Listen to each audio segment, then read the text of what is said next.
الحمد للہ رب العالمین والصلاة والسلام علی حبیبہ محمد وآلہ وصحبہ اجمعین۔ اعوذ باللہ من الشیطان الرجیم، بسم اللہ الرحمن الرحیم۔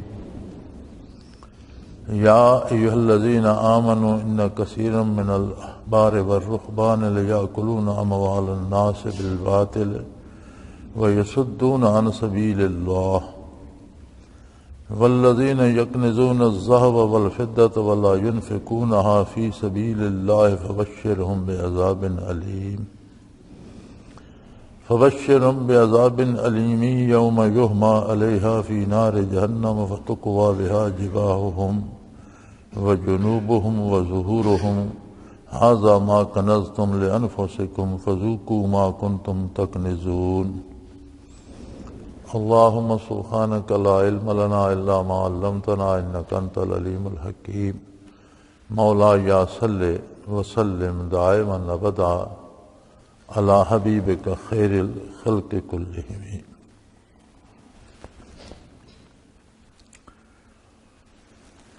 پیچھے جہاد کی اور جہاد کی شرائط، اس کا طریقہ کار، غلبہ اسلام کی بات ہو رہی تھی کہ اللہ کریم وہ ہے جس نے اپنے رسول صلی اللہ علیہ وسلم کو ہدا اور دین حق کے ساتھ مبعوث فرمایا، لِیُظْہِرَہُ عَلَى الدِّینِ کُلِّہ، تاکہ تمام ادیان باطلہ پر اسے غلبہ نصیب ہو۔ وَلَوْ کَرِہَ الْمُشْرِکُونَ، خواہ یہ بات مشرکین کو کتنی ہی ناگوار گزرے۔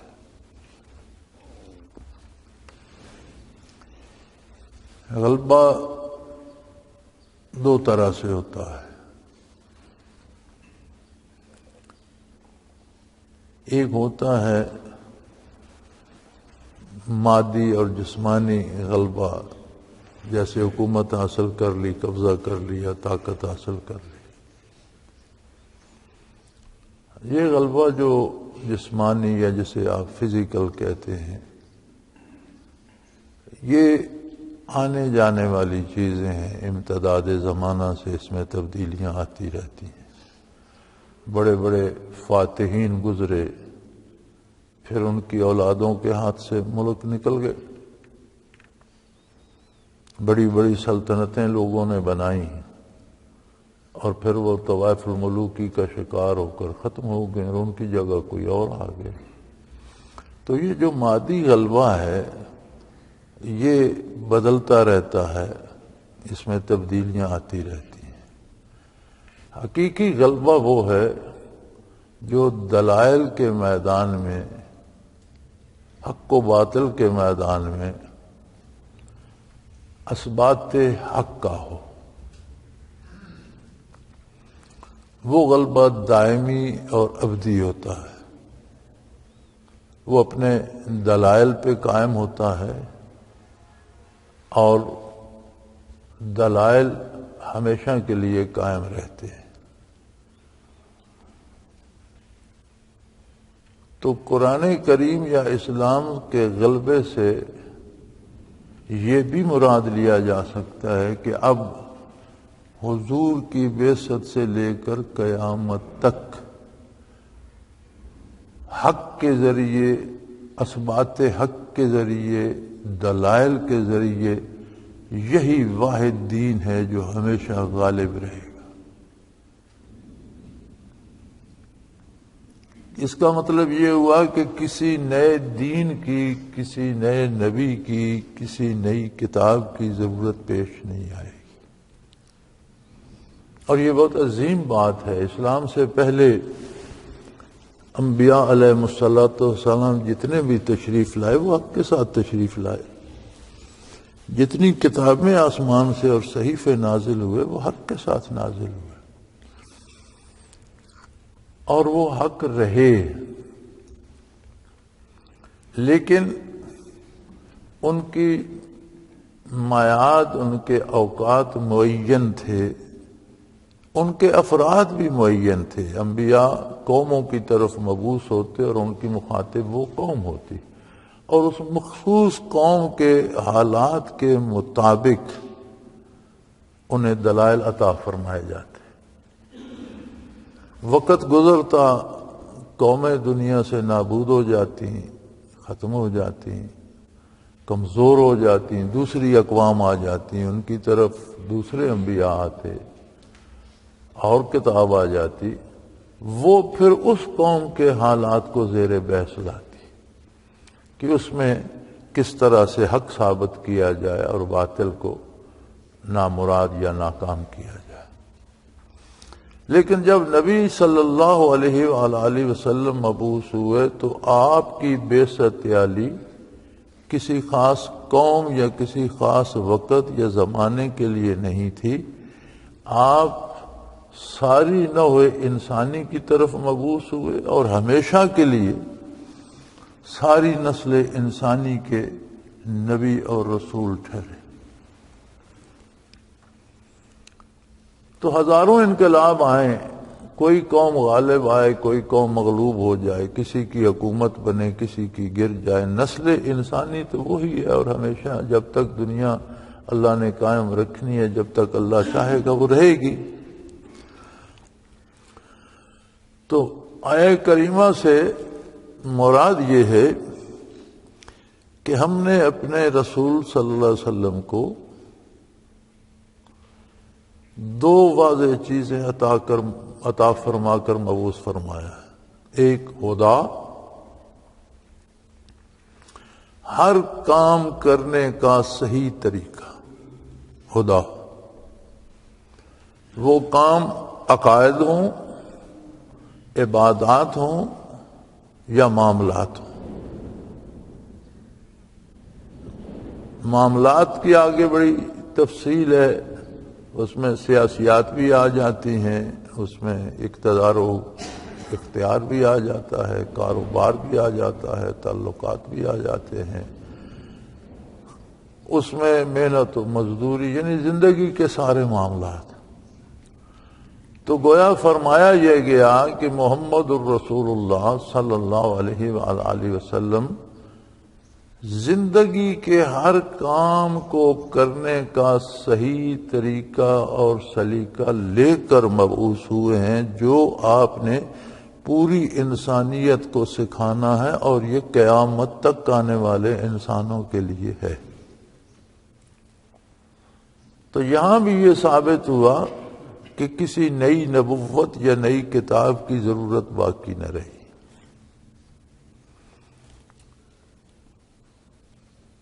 دوسری چیز اس کے ساتھ تھی دین حق. دین کی بنیاد ہوتی ہے عقیدہ، اور عقیدے کی سچائی ہوتی ہے عمل. یعنی حضور اکرم صلی اللہ علیہ وسلم نے صحیح ترین عقیدہ بھی عطا فرمایا اور پھر اعمال وہ عطا فرمائے کہ عبادات تو دین ہیں ہی، معاملات بھی، یعنی دنیا کے کام بھی دین بن گئے. ودین الحق، یعنی جو حضور کی اطاعت جس شعبے میں کرے گا، وہ سیاست میں ہو یا وہ کاروبار تجارت میں ہو یا وہ دوستی دشمنی میں ہو، تعلیم و تعلم میں ہو، زندگی کے ہر شعبے میں حضور کی اطاعت عبادت قرار پائی، دین حق قرار پائی. تیسری بات جو ارشاد فرمائی گی وہ یہ ہے کہ نبی علیہ الصلوۃ والسلام کی بعثت اور اسلام کا ظہور ہوا اس لیے ہے لِيُظْهِرَهُ عَلَى الدِّينِ كُلِّهِ، کہ تمام طرح کے مختلف ادیان جو لوگوں نے بنا رکھے ہیں اس پر اس کو غالب کیا جائے. اور بحمد اللہ روز اول سے قیامت تک غالب ہے اور غالب رہے گا. کوئی دنیا کا بنایا ہوا انسانوں کا دین و مذہب اس کے مقابلے میں نہیں ٹھہر سکتا. اس کے دلائل حتمی، قطعی اور یقینی ہیں. اور اس کی ضمانت اللہ کریم نے دی کہ یہ ہوگا. وَلَوْ كَرِهَ الْمُشْرِكُونَ، خواہ وہ لوگ جو اللہ سے دوسروں کو شریک بناتے ہیں ان کو یہ بات کتنی بھی ناگوار گزرے، کتنی بھی ناپسند گزرے، لیکن ایسا ہوگا، ایسا ہوا، ایسا ہو رہا ہے اور قیامت تک ہوتا رہے گا. اب یہ جو ہم فوری نعرہ لگا دیتے ہیں دین خطرے میں ہے، یہ بنیادی طور پر نعرہ غلط ہے. دین کی بقا اور غلبے کی ضمانت تو اللہ نے دے دی. جس چیز کا اللہ ضامن ہے اسے کون سا خطرہ ہے؟ خطرے میں ہم ہوتے ہیں کہ جب تک ہم دین کے ساتھ وابستہ و پیوستہ رہتے ہیں تو ہم بھی اس ضمانت سے فائدہ حاصل کرتے ہیں اور ہماری بقا اس میں. جب ہم دین سے الگ ہوتے ہیں تو وہ ضمانت تو دین کے ساتھ دی گئی ہے نا. جب ہم دین کو چھوڑ کر رواجات و رسومات میں کھو جاتے ہیں تو ہماری بقا کی ضمانت باقی نہیں رہتی. ہم رسوا ہو جاتے ہیں، ہم کمزور ہو جاتے ہیں، ہم دوسروں کے غلام بن جاتے ہیں، کافروں کے دستے نگر ہو جاتے ہیں، کافروں کے غلام ہو جاتے ہیں. تو خطرہ دین کو نہیں، خطرہ ہمیں ہے کہ ہم دین کو چھوڑیں گے تو تباہ ہو جائے گا.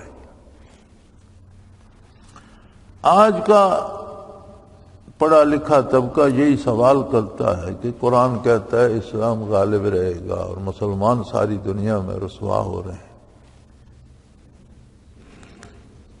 بظاہر تو یہ بڑا وزنی سوال ہے، لیکن بالکل بچوں جیسا سوال ہے.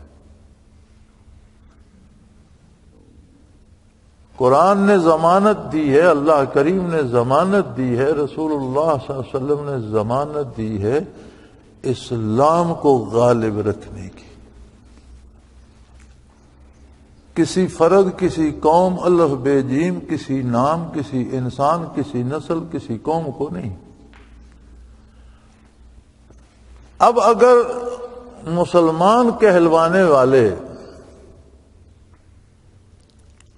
اپنا نظام ہی وہ بنا لیں گے جو غیر اسلامی ہے،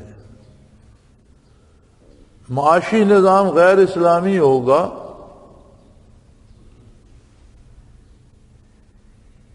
تو دولت میں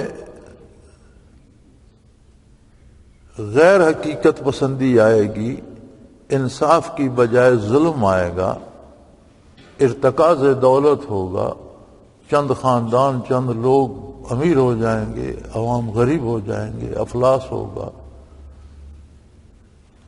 اگر سیاسی عمل میں اسلام کو چھوڑ کر غیر مسلموں کی پیروی کی جائے گی تو سیاسیات ہوتی ہیں لوگوں کے حقوق کے تحفظ کے لیے. حکومت بنیادی طور پر حکومت کا کام ہوتا ہے ہر فرد کے حقوق کا تحفظ، بلکہ حکومت ذمہ دار ہوتی ہے مسلم یا غیر مسلم کوئی بھی جو ملک کا شہری ہے اس کے حقوق متعین ہیں اور ہر ایک کے حقوق کے تحفظ کی.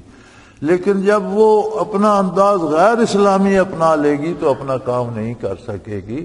وہ جو ادارے انصاف کے لیے بنتے ہیں ان سے ظلم ہونا شروع ہو جائے گا. تو آج کی تاریخ کو ہم دیکھیں اور اپنے حالات کو دیکھیں تو جتنی پریشانیاں ہماری ہیں ان کا سبب ہمارا غیر اسلامی کردار ہے. اسلام آج بھی غالب ہے اور اسلام ہمیشہ غالب رہے گا.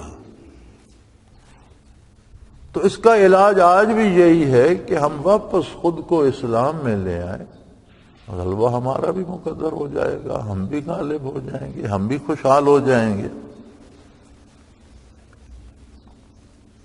تو پہلی قوموں کے پاس جو ادیان آئے وہ بھی تو حق تھے، پھر وہ کیوں تباہ ہو گئی؟ یا الذین آمنوا، اے ایمان والو، اس کی وجہ بھی سن لو. بنیادی طور پر جب قومیں تباہ ہوتی ہیں تو بنیادی طور پر ان کے دینی رہنما تباہ ہوتے ہیں. سیاسی حکمران بعد میں تباہ ہوتے ہیں، پہلے دینی رہنما تباہ ہوتے ہیں. وہ عقائد میں، نظریات میں آمیزش کر دیتے ہیں، وہ احکام و شرائع میں آمیزش کر دیتے ہیں. تو فرمایا ان قوموں کی تباہی کا سبب یہ تھا کہ ان کثیرا من الاحبار والرہبان لیاکلون اموال الناس بالباطل ویصدون عن سبیل اللہ.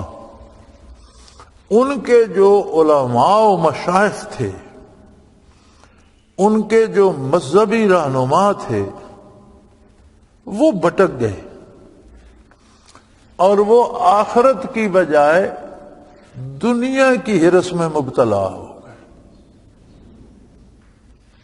دین بنیادی طور پر سبق دیتا ہے کہ ہم جو کام کر رہے ہیں اس میں آخرت کو مد نظر رکھیں. روزی کما رہے ہیں تو یہ خیال کریں کہ کسی کا حق نہ چھینوں، میری آخرت تباہ نہ ہو جائے. اپنا جائز حلال رزق حاصل کروں، تجارت سے کروں، مزدوری سے کروں، ملازمت سے کروں، کھیتی باڑی سے کروں، معروف ذرائع سے رزق حاصل کروں، حلال رزق حاصل کروں کہ مجھے دنیا میں بھی آسانی ہو اور اس سے میری آخرت بھی سنور جائے. لیکن آخرت کا تصور چھوڑ کر دنیا کی حرص میں مبتلا ہو جائے اور دینی رہنما، عالم یا مشائخ یا علماء اس بات پہ آ جائیں کہ ہم دولت جمع کرتے رہیں، جائز ملے ناجائز ملے، حرام ہو حلال ہو، پیسہ چاہیے. فرمایا یہ جو قومیں تباہ ہوئیں ان کے اکثر علماء و مشائخ جو تھے وہ لوگوں کا مال ناجائز طریقے سے کھانے لگے، رسومات بنا دی اور چندے لگا دیے. یہ جلسہ کر رہے ہیں، یہ جلوس کر رہے ہیں، یہ فلاں کا عرس کر رہے ہیں، یہ فلاں کی 11ویں کر رہے ہیں، پیسے دو بھائی پیسے دو. کروڑوں جمع کر لیے، 2 4 10 بندوں کو 10 دے کے کھلا دی. فتویٰ فروشی پہ آ گئے. وَيَصُدُّونَ عَنْ سَبِيلِ اللَّهِ. کوئی راستہ پوچھنے آتا ہے تو بجائے اسے صحیح راستہ بتانے کے اس سے پیسے لے کر اسے غلط فتویٰ دے دیتے. اب غلط فتویٰ دینا ایسا ہی ہے جیسا اللہ کی راہ سے روک دینا، غلط کام پہ لگا دینا نیکی چھوڑ کر. تو ان پہلی قوموں کے علماء و مشائخ میں یہ بیماری پیدا ہو گئی تھی کہ ان کا مقصد دولت دنیا بن گئی تھی. وہ لوگوں سے پیسے لینا، جائز ناجائز طریقے سے شرینیاں شکرانے جمع کرنا، رسومات میں چندے جمع کرنا، مقصد بن گیا تھا کہ دولت جمع کرنی ہے. کوئی مسئلہ پوچھنے آتا تو جو پیسے دیتا اسے دے دے، اسے حلال کر دیتے، جو نہ دیتا اسے نہ دیتے. تو گویا 2 باتیں ان میں آ گئی. ان کی اکثریت، سارے نہیں، اکثریت کثیر من الاحبار والرہبان، ان کے علماء و مشائخ کی اکثریت لیاکلون اموال الناس بالباطل، لوگوں کا مال ناجائز طریقوں سے کھانے لگے. وَيَصُدُّونَ عَنْ سَبِيلِ اللَّهِ، اور اللہ کی راہ سے لوگوں کو روکنے لگے. یعنی فتوے بھی دولت پر بیچنے لگے اور حرام کو حلال اور حلال کو حرام، جس طرف سے پیسے ملے ادھر جواز کا فتویٰ دے دیا. تو جب دین کو چھوڑ کر بے دینی کو دین کا نام دے دیا گیا تو 2 جرم ہوئے. اللہ کا بھی مجرم ٹھہرا اور مخلوق کو بھی اللہ کے دین سے روک دیا. تو یہ ایسا جرم تھا جو اکثریت کا تھا، لہذا قومیں تباہ ہو گئی.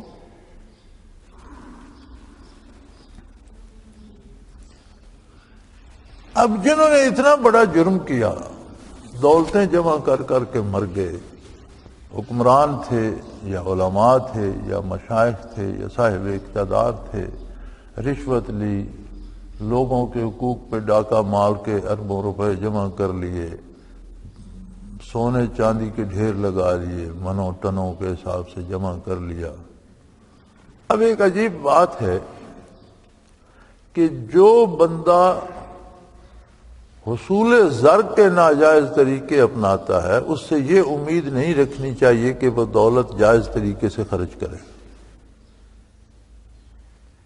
یہ ایک اصولی بات ہے کہ جب وہ کمانے میں حلال حرام کی تمیز نہیں رکھتا تو خرچ کرنے میں پھر وہ یہ تکلف کیوں کرے گا، پھر اس پہ زکوٰۃ کیوں دے گا، پھر وہ یہ کیوں سوچے گا کہ اسے مجروں پہ خرچ نہ کروں، اسے شراب خانے پہ نہ اڑاؤں، اس سے یہ نہ کروں، اس سے وہ نہ کروں. ایسا نہیں کرے گا. پھر وہ ناجائز جگہوں پہ خرچ بھی کرے گا یا جمع کر کر کے چھوڑ کے مر جائے گا.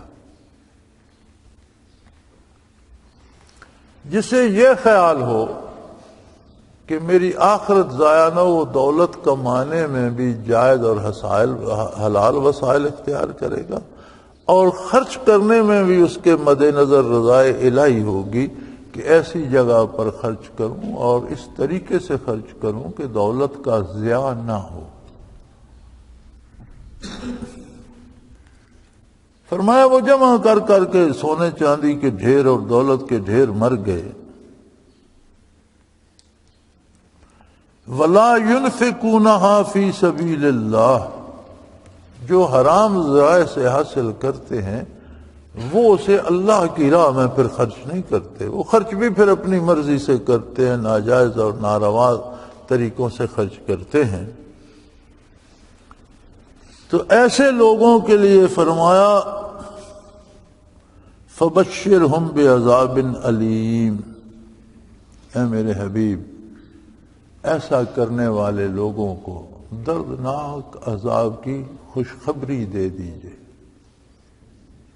بشارت تنزن فرمایا گیا کہ انہیں یہ مبارک ہو کہ انہیں بہت دردناک عذاب، نام ہی تکلیف، دکھ، درد کا ہے، اس کے ساتھ دردناک کا اضافہ یہ انسان کو جھنجھوڑنے کے لیے کافی ہے کہ اس کے ساتھ دردناک عذاب ہوگا. اور اس طرح سے ہوگا، ایک دن آئے گا یوم یحمى علیہا فی نار جہنم، وہ سونا چاندی دولت کے انبار اسے دوزخ کی آگ میں تپایا جائے گا. فتقوی بہا، اس گرم گرم سونے چاندی سے داغا جائے گے. جباہہم، ان کے چہرے، ان کی پیشانیاں، وجنوبہم، ان کے پہلو، وظہورہم، ان کی پیٹھیں. یعنی وہ جو ناجائز اور ناروا دولت تھی اور جسے جمع کرتے کرتے مر گئے. حلال دولت کمانا اسلام منع نہیں کرتا. حلال وسائل سے دولت ہے، ضرورت سے زیادہ اور جمع ہو جائے، اسلام منع نہیں کرتا. منع کرتا تو اس پہ زکوٰۃ کیوں ہوتی؟ اب زکوٰۃ اس دولت پہ ہے جو آپ کے پاس ایک سال تک محفوظ رہی اور آپ کی ضرورت میں نہیں آئی، جو آپ کے پاس اپنی ضرورت سے زائد سرمایہ جب وہ ایک سال پڑا رہا تو اس پر زکوٰۃ واجب ہو گئی. یعنی اسلام ارتکاز دولت کے مخالف ہے کہ دولت ایک جگہ جمع ہو جائے تو 40واں حصہ اس کا آپ نے اللہ کی راہ میں دے دیا. تو اگر وہ مسلسل پڑی رہی 40 برس تک آپ نے خرچ نہ کی تو وہ تو آہستہ آہستہ ساری غربا میں بٹ جائے گی. دنیا کے کسی معاشی نظام میں جمع شدہ سرمایہ کو واپس معاشرے میں اور اس خرچ کے جو ہے انداز، سرکولیشن جو ہے اس میں لانے کا کوئی طریقہ نہیں ہے سوائے اسلامی معاشی نظام کے، کہ حلال وسائل سے دولت کمائے، اس کے پاس جمع ہو جائے، ضرورت سے زائد ہو تو اس پر سال گزرے تو اس کا 40واں حصہ واپس غرباء میں تقسیم کر دے. تو یوں ارتکاز دولت نہیں ہوگا. اب اگر دولت جمع کرنا منع ہوتی تو زکوٰۃ فرض کیوں ہوتی؟ دولت ناجائز وسائل سے جمع کرنا حرام ہے، چھین کر جمع کرنا حرام ہے. ہمارے ہاں ایک رواج بھی بن گیا نا کہ بندے اپنی پارسائی ظاہر کرنے کے لیے خواہ ان کے پاس پیسے ہوں بھی تو لباس ایسا رکھیں گے گویا بہت مفلس ہیں، ہم کھانا نہیں کھاتے جی، سوکھی روٹی کھائیں گے جی، جوتا میلا سا پہن لیں گے، پر یہ بھی بہت پارسائی ہے۔ یہ پارسائی نہیں ہے۔ اللہ نے جتنی حیثیت دی ہے اس کے مطابق لباس سے نظر آنا یہ بھی اللہ کا شکر ادا کرنے کا طریقہ ہے۔ اما بنعمت ربک فحدث، اللہ نے جو نعمتیں تمہیں دی ہیں وہ بیان کرو، وہ ظاہر کرو، یہ بھی اللہ کا شکر کرنے کا ایک طریقہ ہے۔ اگر نہیں ہے تو جو ہے اس پہ مت گھبراؤ۔ کپڑا سستا ہے تو صاف تو کر سکتے ہو، دھو کر پہن سکتے ہو۔ جوتی سستی ہے لیکن ضروری تو نہیں ہے کہ اس پر کیچڑ ملا ہوا اور مٹی جمی ہوئی ہو، اسے آپ صاف کر کے تو پہن سکتے ہیں۔ تو نمائش کے لیے جو آج کل رواج ہو گیا ہے کہ جس بندے کے پاس 1,00,000 روپیہ ہو وہ اپنا گیٹ اپ ایسا بناتا ہے کہ ارب پتی ہے، یعنی وہ نظر آنا چاہتا ہے جو وہ نہیں ہے، یہ بھی حرام ہے۔ اور خواہ مخواہ پیسے جمع کر کے مفلسی ظاہر کرنا یہ بھی حرام ہے۔ جو حیثیت اللہ کریم نے دی ہے اس کے مطابق رہو۔ تو یہ جو لوگ ناجائز وسائل سے پیسے جمع کرتے رہے، ایک تو یہ قوموں کی تباہی کا سبب بنے، ان کی گمراہی کا سبب بنے، آخرت میں وہ دولت دوزخ کی آگ میں گرم کر کے، عام آگ میں نہیں، دوزخ کی آگ میں گرم کر کے ان کی پیشانیوں پر، ان کے پہلوؤں پر، ان کی پٹ پیٹھوں پر داغا جائے گا، اور یہ کہا جائے گا ھذا ما کنزتم، یہ وہ گھبراؤ نہیں، یہ وہ دولت ہی ہے، تم نے خود جمع کی اپنے لیے، یہ سارا اسباب تم نے جمع کیے، کنزتم لانفسکم، تم نے اپنے جان کے لیے یہ جمع کی تھی، فذوقوا ما کنتم تکنزون، اب اس کا مزہ چکھو، جو جمع کرتے رہے اس کا مزہ لو۔ بتایا یہ اس لیے جا رہا ہے، مقصد یہ ہے کہ اے مسلمانوں تم بھی ان جرائم میں ملوث نہ ہو جانا، تم بھی یہ نہ کرنا کہ تمہارے پیران اعظام اور مشائخ کرام اور علماء کرام دولت جمع کرنے پہ لگ جائیں، حلال حرام جہاں سے آئے پیسہ لیتے رہو اور جمع کرتے رہو، اور لوگوں کو ناجائز فتوے دیتے رہو، جانتے بوجھتے ناجائز فتوے دیتے رہو اور دین بیچ کر دولت جمع کرتے رہو، تو یہ دو جرم ہوں گے۔ ایک تو تم قوم کو تباہی کی طرف لے جاؤ، قوم گمراہ ہوگی، اللہ کے غضب کا شکار ہوگی، اور آخرت تباہ ہوگی، اور اسی قوم کے سامنے پھر تمہیں آخرت میں عذاب دیا جا رہا ہوگا، پھر وہاں تمہاری عزت اور آنر کہاں جائے گی جو آج بھرم تم نے بنا رکھا ہے، اور رنگ برنگے لباس اور جبے اور ٹوپی پر، پگڑی پر ایک چادر اور کیا کیا حلیے بنا رکھے ہیں، ان کا کیا ہوگا؟ یہ تقدس کی علامتیں کہاں جائیں گی؟ اور دوسرا یہ بڑی فکر کی بات ہے کہ علماء اور مشائخ دولت کے لالچ میں آ کر دین سے ہٹیں گے تو حکمران ان سے پہلے ہٹ جائیں گے، کیونکہ انہوں نے حکمرانوں کو جواز کے فتوے دینے، اور دین کے نام پر بے دینی اور بے حیائی آ جائے گی، اور یہ قومی تباہی کا سبب بنے گی، قوم کو زوال میں لے جائے گی، عذاب الہی کا شکار کر دے گی۔ اب اس کا علاج آج کل ہمارے جتنے یہ ٹی وی چینلز پہ ٹاکرے ہوتے ہیں، نام تو انہوں نے مذاکرہ رکھا ہوا ہے، میں تو اسے ٹاکرا کہا کرتا ہوں کہ سوائے ایک دوسرے کے ساتھ لڑنے کے اور اس میں کچھ بھی نہیں ہوتا۔ ایسے پتہ چلتا ہے مرغ لڑا رہے ہیں کہ وہ اینکر بیٹھا ہے جو وہ دانہ ڈال دیتا ہے اور وہ اس پہ لڑنا شروع ہو جاتے ہیں، سوائے لڑائی کے کچھ حاصل نہیں۔ ان کا ایک اہم اور مرکزی سوال یہ ہوتا ہے کہ اب اس کی اصلاح کی صورت کیا ہے، وہ بات بتاؤ جس سے اصلاح احوال ہو سکے۔ کراچی میں بدامنی ہے تو قیام امن کی صورت کیا ہے؟ ملک میں بدامنی ہے، اغوا برائے تاوان ہو رہا ہے، بم پھاڑے جا رہے ہیں، خودکش حملے ہو رہے ہیں، جگہ جگہ نشانہ بازی سے لوگوں کو ٹارگٹ کلنگ جسے کہتے ہیں مارا جا رہا ہے۔ تو یہ قتل عام جو ہو رہا ہے اس کا حل کیا ہے؟ سادہ سا حل ہے میرے بھائی، آج توبہ کر لو،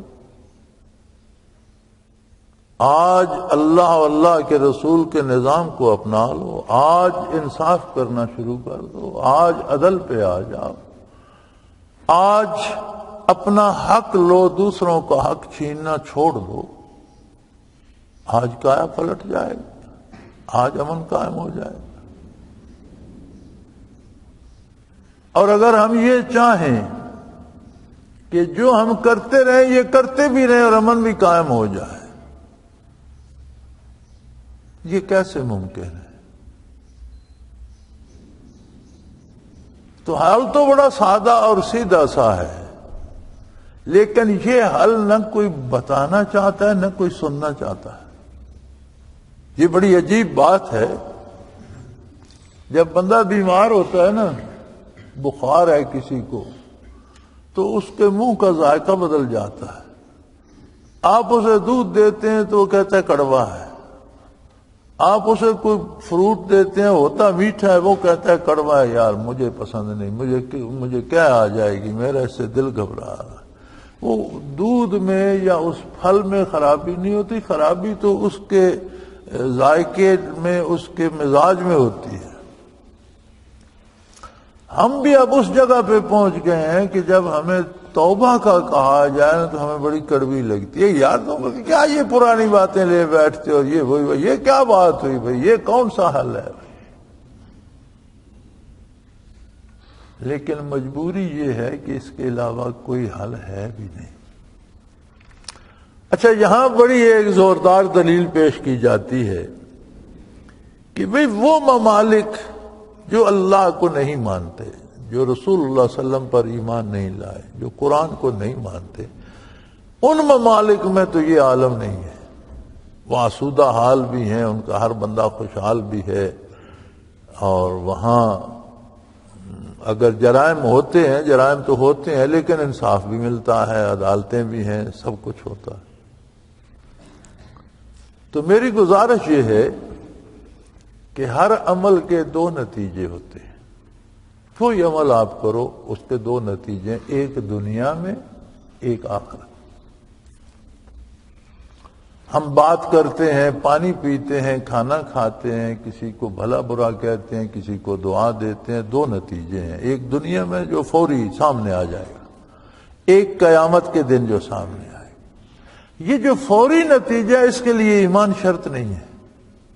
کافر کو پیاس لگی ہے، اسے ٹھنڈا پانی پلاؤ، اس کی پیاس ختم ہو جائے۔ مومن نے پیا، وہ بسم اللہ شریف پڑھ کے پیے گا، پی کر الحمدللہ کہے گا، پیاس بھی بجھائی، لذت بھی لی، آخرت میں ثواب بھی لے گا۔ اب کافر کا آخرت پر ایمان ہی نہیں، آخرت میں اس کو کچھ نہیں ملے گا، لیکن دنیاوی فائدہ اس کو۔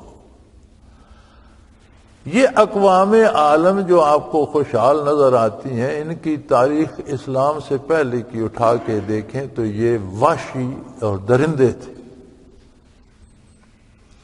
جب اسلام کو غلبہ نصیب ہوا، خلافت راشدہ نے جب روئے زمین پر ریاستیں قائم کی، تو انہیں یہ خیال آیا کہ ان کے اعمال کو، ان کے کاموں کو دیکھا جائے، کس وجہ سے اتنی مخلوق پر انہیں غلبہ حاصل ہو گیا۔ چنانچہ وہ امور جو دنیاوی طور پر غلبے کا سبب انہیں نظر آئے، وہ انہوں نے وہاں سے اپنا لیے۔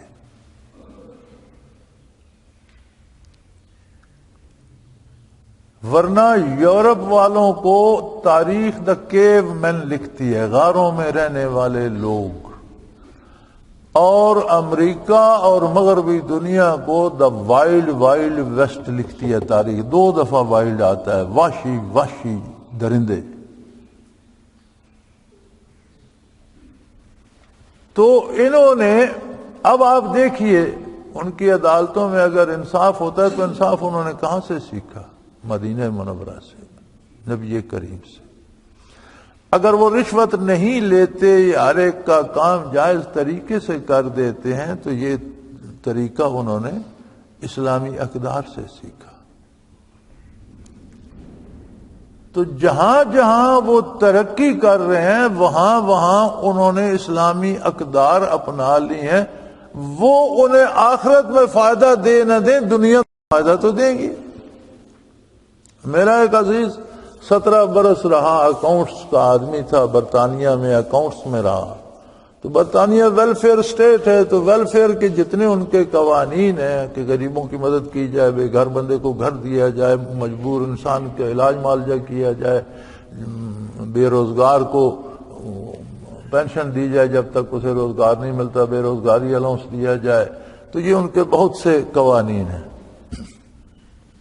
تو وہ اسی میں رہا، تو کہتا تھا ہم اپنی دفتری زبان میں تو اس سارے نظام کو دا عمر's law، حضرت عمر رضی اللہ تعالیٰ عنہ کی طرف منسوب کرتے تھے کہ یہ عمر کے قوانین ہیں جو ہم نے اپنا رکھے۔ تو بھئی جہاں جہاں انہوں نے اسلامی اقدار کو اپنایا ہے وہاں دنیا میں تو وہ خوشحال ہوں گی۔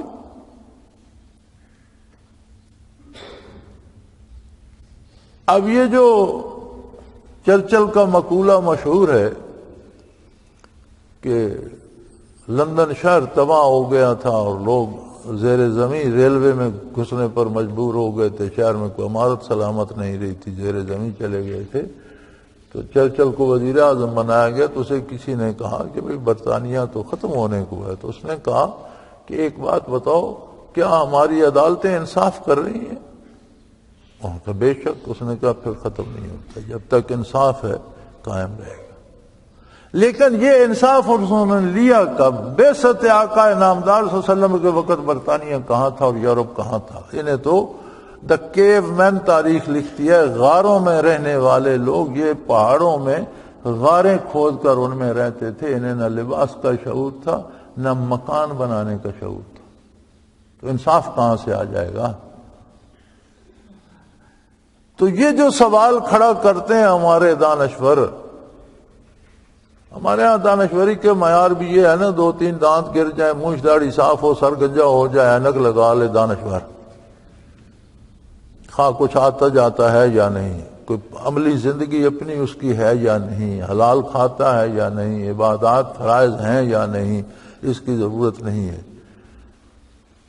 تو یہ جو برائے نام دانشور ہمارے گلے پڑ گئے ہیں، ان کو یہ تکلف کرنا چاہیے کہ یہ سوال کرنے سے پہلے کہ وہ قوم خوشحال ہے، یہ دیکھ لیں کہ وہ صرف اس شعبے میں خوشحال ہے جہاں انہوں نے اسلامی اقدار اپنائی ہیں، اور جہاں انہوں نے اسلامی اقدار نہیں اپنائی وہاں وہ بھی ذلیل ہو رہے ہیں۔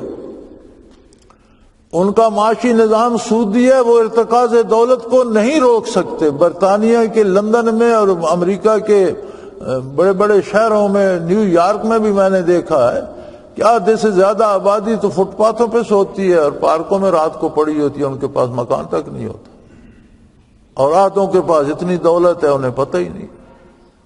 اسی طرح اسلام نے شراب کو حرام کیا، وہ شراب کی تجارت کرتے ہیں، اس معاملے میں انہیں کیا ہے؟ اب وہ دیکھ رہے ہیں کہ ہم اس کے ہاتھوں تباہ ہو رہے ہیں، اسے روک نہیں سکتے۔ مرد عورت کے تعلقات کے معاملے میں انہوں نے اسلامی قوانین کو نظر انداز کیا۔ اب نہ کسی کی آبرو ہے، نہ کسی کی عزت ہے، نہ کسی کا گھر ہے، نہ باپ ہے، نہ بیٹی ہے، نہ بہن ہے، نہ بھائی ہے، معاشرے میں صرف یا مرد ہیں یا عورتیں ہیں، کوئی کسی کا کچھ نہیں لگتا۔ وہ جہاں جہاں انہوں نے اسلامی اقدار کو چھوڑا ہے، بلکہ ایک مغربی مفکر کا قول ہے کہ بڑی بڑی قوموں کے بیڑے عورتوں کے ہاتھوں شراب کے مٹکے میں ڈوب گئے۔ اب جس نتیجے پہ وہ پہنچے ہیں انہی کا ایک مفکر کہہ رہا ہے، مجھے ان کے نام یاد نہیں رہتے، جو ان کے نام انسانوں والے تو ہوتے نہیں، کوئی ایسے ڈھینگ پٹانگ ہوتے ہیں، تو مجھے وہ ٹیڑھی میڑھی انگریزی یاد نہیں رہتی۔ ویسے بھی میں نام کم ہی یاد رکھتا ہوں، یہ مجھے خامی ہے، تو ان کے تو بالکل مجھے یاد پڑے نہیں جاتے، تو یاد کیا خاک رہیں گے۔ تو وہ کہتا ہے بڑی بڑی قوموں کے بیڑے عورتوں کے ہاتھوں شراب کے مٹکے میں ڈوب گئے، یعنی اپنے اس کردار کے اس نتیجے پہ وہ بھی پہنچے ہوئے ہیں۔ جہاں جہاں انہوں نے عملی زندگی میں اسلام کا دامن چھوڑا ہے، وہاں وہ بھی دنیا میں ذلیل و رسوا ہو رہے ہیں۔ وہ ایک امریکہ کا صدر ہوتا تھا، مجھے تو اب اس کا نام بھی یاد نہیں، جس نے بڑا شور مچایا تھا یہ نشیلی دواؤں اور ڈرگز کے خلاف۔ تو اس کی ایک ہی بیٹی ہوتی تھی، تو وہ اخبار والوں نے اس کی فوٹو چھاپ دی، جگہ جگہ دونوں بازوؤں پہ اس پہ وہ نشے کے ٹیکے لگے اور ان کے نشان تھے۔ تو انہوں نے کہا لوگوں کو منع کرتا پھرتا ہے، ایک بیٹی ہے، اس کو نہیں روک سکتا۔ تو جہاں جہاں انہوں نے خلاف اسلام اقدار اپنائی ہیں، وہاں وہ بھی ذلیل و رسوا ہے۔ لیکن ہمارے یہ دانشوروں کی نظر ادھر نہیں جاتی، اور انہیں ایک عجیب بات یہ ہے کہ انہیں اسلام پر طنز کرنے میں لذت آتی ہے، عادی ہو جاتے ہیں نا لوگ۔ اب جتنے مشروب ہیں ان میں جو یہ نشاور مشروب ہیں، شراب وغیرہ، ان میں ذائقہ بھی نہیں ہوتا اور ان کی بو بھی گندی ہوتی ہے۔ ذائقہ بھی کڑوا ہوتا ہے اور بدبو بھی ایسی ہوتی ہے کہ کسی نے شراب پی ہوئی ہو تو اس کے ساتھ دوسرا بندہ نہیں بیٹھ سکتا۔ لیکن شرابیوں کو ذائقہ بھی، کڑوا ذائقہ بھی مزہ دیتا ہے اور وہ بدبو بھی وہ برداشت کر جاتے ہیں۔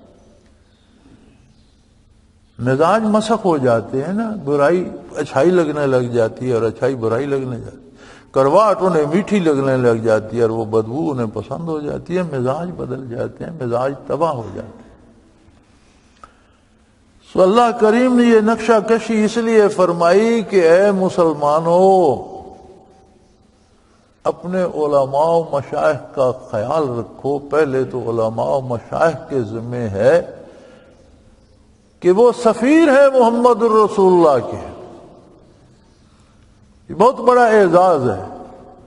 کسی ملک کا کوئی سفیر اپنی حکومت کی منشا کے خلاف کام نہیں کر سکتا۔ بارگاہ رسالت کے سفیر ہیں، تو جو ان کے منہ سے نکلے، جو یہ عمل کریں، وہ اس کی سند بارگاہ رسالت سے ملنی چاہیے۔ اور اگر یہ ایسا نہ کرے تو تم تو اللہ کا خوف کرو، شخصیت پرستی میں نہ لگ جاؤ، حق پرستی پہ رہو۔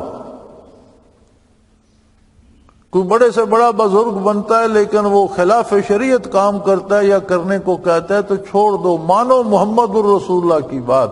کیونکہ سفیر امین ہوتا ہے کہ اپنے آقا یا اپنی حکومت کی بات آگے پہنچائے، وہ اپنی مرضی سے نہیں کر سکتا۔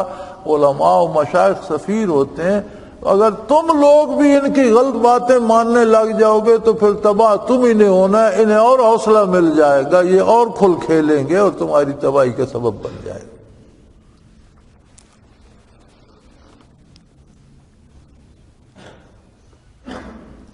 اور پھر وہ بھی ارشاد فرمایا کہ نتیجہ بھی سن لیں، اللہ کی مخلوق کو گمراہ کرنے کا اور ناجائز وسائل سے دولت جمع کرنے کا، کہ رہنے کو جہنم ملے گا، اور جہنم میں جو اور اس کی آگ اور عذاب اور جلنا اور وہ سب کچھ ہوگا، اس کے علاوہ اس ناجائز اور ناروا دولت کو، سونے چاندی کے ڈھیروں کو گرم کر کے اس سے انہیں داغا بھی جائے گا، اور ساتھ یہ کہا جائے گا کہ مزے کرو، اب اس دولت کا مزہ لو جو تم نے ناجائز وسائل سے جمع کی تھی۔ تو میرے بھائی، جب ہم ناجائز وسائل سے پیسہ جمع کرتے ہیں تو ہمیں یہ دیکھنا ہوگا کہ ہم کتنا بڑا ظلم کر رہے ہیں، دوسرے کا حق چھین رہے ہیں، انسانیت کی گمراہی کا سبب بن رہے ہیں، اللہ کی راہ سے لوگوں کو روکنے کا سبب بن رہے ہیں۔ الامان والحفیظ، یہ ایسے جرائم ہیں، بعض جرائم ایسے سخت ہوتے ہیں کہ ان سے توبہ کی توفیق بھی سلب ہو جاتی ہے۔ اللہ کریم ہمیں معاف فرمائے، اپنی اور اپنے رسول کی اطاعت کی توفیق عطا فرمائے، ہمیں، ہمارے بڑوں کو، علماء کو، حاکموں کو، سب کو ہدایت پہ رکھے، وہ قادر ہے۔ وآخر دعوانا ان الحمدللہ رب العالمین۔